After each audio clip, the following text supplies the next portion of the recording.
This is part two. We are talking to Gary Lippman. His new book, We Loved the World But Could Not Stay. You know what my joke is about it, Laura? What? If you don't like one story, the next story is only half a sentence away. It's pretty great. That's Yeah, great. How did it work in terms of punctuation? Did you ever, so a period is how it ends, right? right. Well, the yeah, I mean, I'm gonna not make any excuses. I'm just gonna say straight up some of these stories. I went to town, What do you mean and by you this, went to town?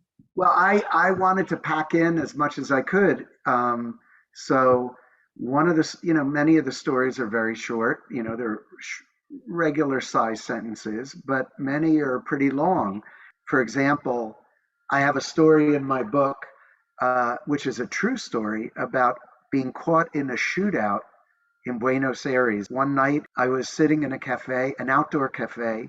I was alone sitting there, and suddenly two guys at a nearby table, one got up and ran past me and then turned and started shooting a handgun at the guy he had been with at the table. And they were yelling a lot in Spanish.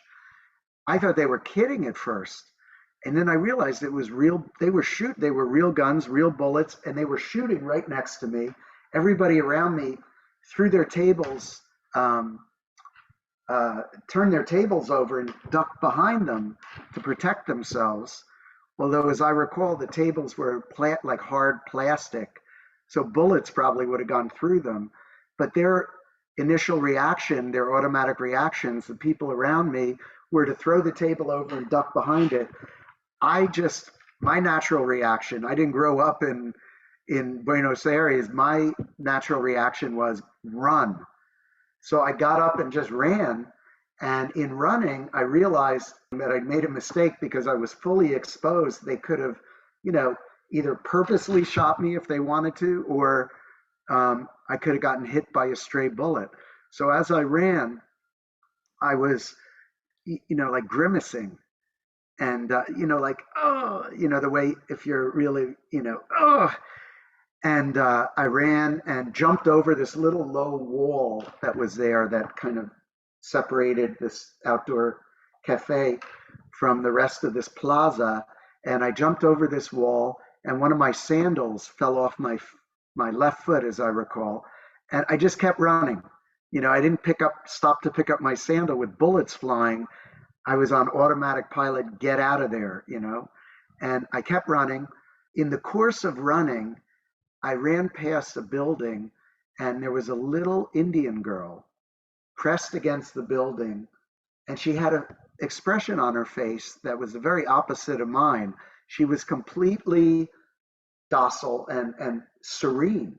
Her face was expressionless. I was like, I'll take my glasses off. Hello. Anyway, I was like this, expecting to get shot in the back. She was completely pressed against the wall. Our eyes met as I ran past her, and she was completely serene. Her face was, and our eyes met. I'm grimacing, she's serene. And I kept running, found the cab. Police came. I had left my backpack behind at my table in this cafe. Once the police were coming, I thought, okay, maybe it's safe to go back and get my backpack and see what happened. So I left the cab, never went anywhere with it, walked back to the plaza and looked around. My backpack was gone. Somebody had already stolen it.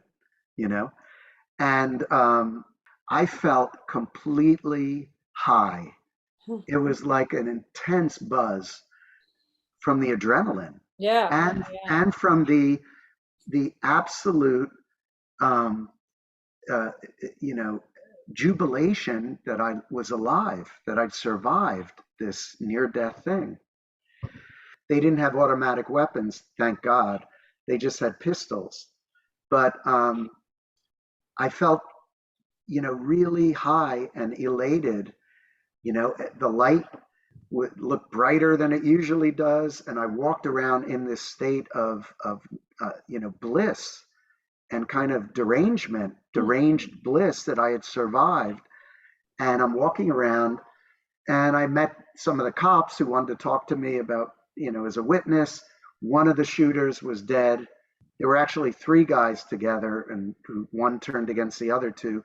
One guy was wounded, and the other guy got away. And the wounded guy lay on the ground screaming for his mother. Mm. And the police treated him quite, cruelly. They didn't even tend to him and wouldn't let any medical attention get to that guy. They went around collecting bullet shells and, you know, and let the Wow. guy. And I talked to one of the cops there and told him I was from New York, and he said, "You're from New York, like South Bronx, bang bang bang," and yeah, yeah. But the end of this particular experience was, while I'm walking around, my backpack's gone. I was bummed, but I was so elated to be alive, I didn't care that much. And while I'm walking around, kind of in this blissful daze, I hear a voice say, "Senor."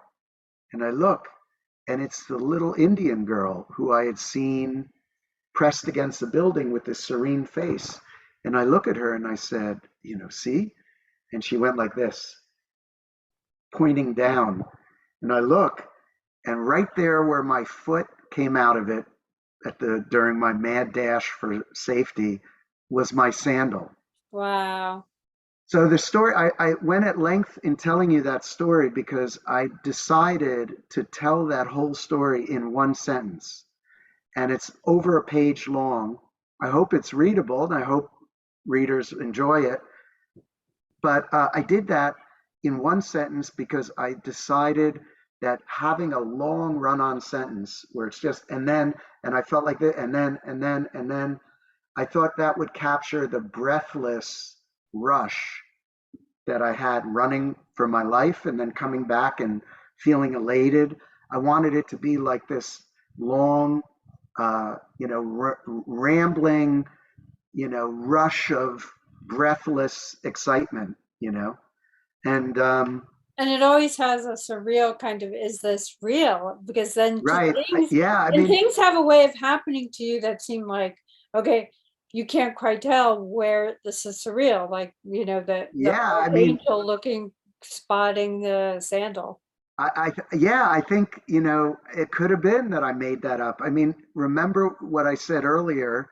You could, reading this story, think maybe this guy, this writer did get caught in a shootout, but he added the little girl at the end and he added the shoe, the sandal. But the truth is that sandal was, the story I just told is absolutely true. It happened just the way I told it.